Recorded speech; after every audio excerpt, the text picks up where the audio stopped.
I don't think I ever had a choice.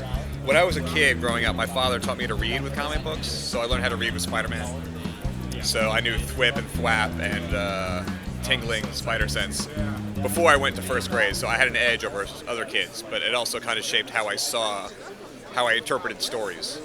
So sometimes you'll read a book and in your mind you're putting it into a 6-panel layout like John Romita might do.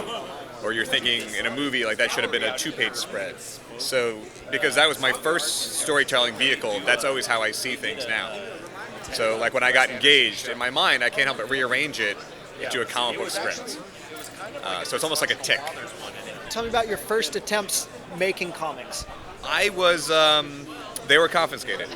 I was in junior high and I had done a Spider-Man annual in class through staple paper, and I'd folded it and I drew all the ads and I put in condom ads and all this stuff and Mary Jane, and it was confiscated and I got suspended for it. So I've always kind of been seeing the world that way. I've always interpreted my reality as a comic book, for better or worse. Maybe for worse. But, oh my God. If I could go back in time, I might have given my dad a copy of Moby Dick and had him read that to me instead, but here we are.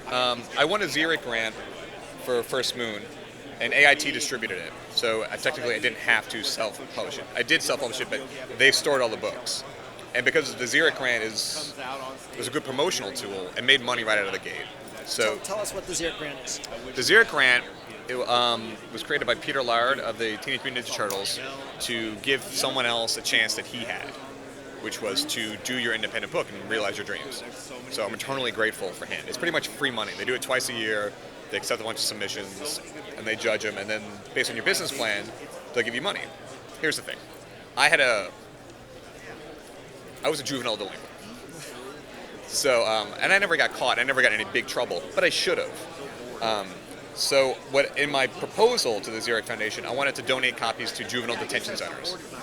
Because the idea is, that I've talked to ex-cons, that if you can get a book into a prison situation, the book's going to be read like 50, 60 times. That one copy is going to be passed around. It's going to be cherished. Whereas when you and I go to a comic book shop, we buy a comic, we read it, maybe twice, then we throw it in a pile. And then I donate it. So I wanted the book itself to be treasured. And I wanted to put it in a place where people would value books more than people on the outside. Getting them into juvenile detention centers was actually a lot harder than I thought it would be, because the book has a lot of violence.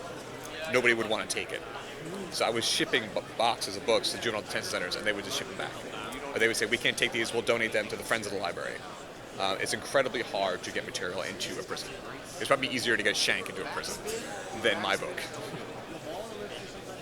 But I have donated copies to like open high schools, and when I talk to colleges, I do bring copies of the book and I do distribute them, and I tell them it's because I could do this because of the Xeric Foundation.